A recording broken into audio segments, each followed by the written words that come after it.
A story isn't a story without words. They may be big or small, but you need words to tell a story. However, only a few words can change the story.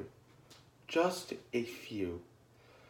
The prosecution story is trying to prove my client, Miss Clyde, guilty beyond a reasonable doubt, the highest burden in our jurisprudence. But they have failed to do so today because their story is missing a few words. Before we move on, let's first note this. Based on Cochrane 1300, in order to prove my client's guilt beyond a reasonable doubt, you must look at circumstantial evidence. And if you can draw two or more reasonable conclusions from the evidence, one that points towards guilt and one that points towards innocence, you must accept the conclusion that points towards innocence by law. Because a few words can change the story. First, the criminal threat. When we look at proving the elements of proving a criminal threat, there's only two main ideas drawn from it: intent and fear. Your Honor, there was simply none of that when you consider the comment as a threat. First, Ms. Klein clearly told the court today about how that comment was only an expression of her anger and frustration. And Your Honor, those feelings do not determine that my client had an intent to do harm or great bodily injury on Miss Sawyer-Smith. And Your Honor, there was no fear from Sawyer-Smith. She responded back to the comment saying, quote, "LOL, as if, you're done now, bye," end quote. These few words show that Sawyer-Smith was simply not in fear. And if there's no intent or no fear, there's no threat. Second, the false report of an emergency.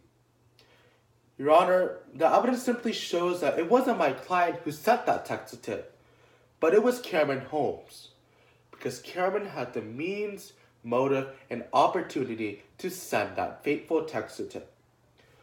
First, Dr. Blake Williams told the court how Cameron's vocabulary style was present in that text.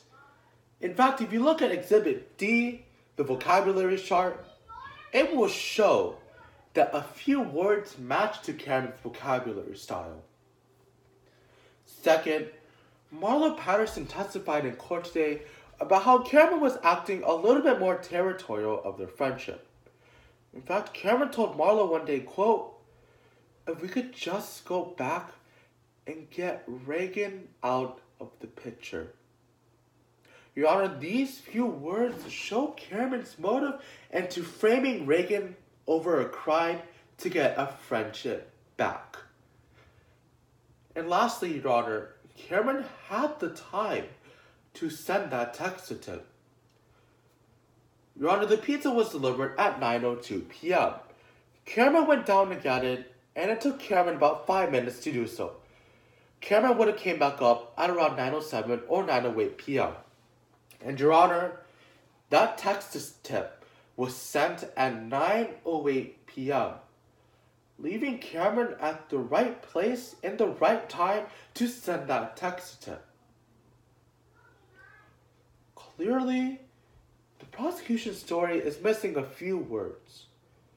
The words of Sawyer-Smith's response to the comment, the words that match Cameron's vocabulary style, and the words that prove Cameron's motive. And Your Honor, once we add these words in, the story changes now.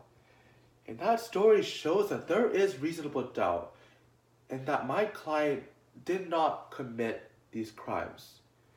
Therefore, the defense respectfully requests that you find my client not guilty, because a few words can change the story.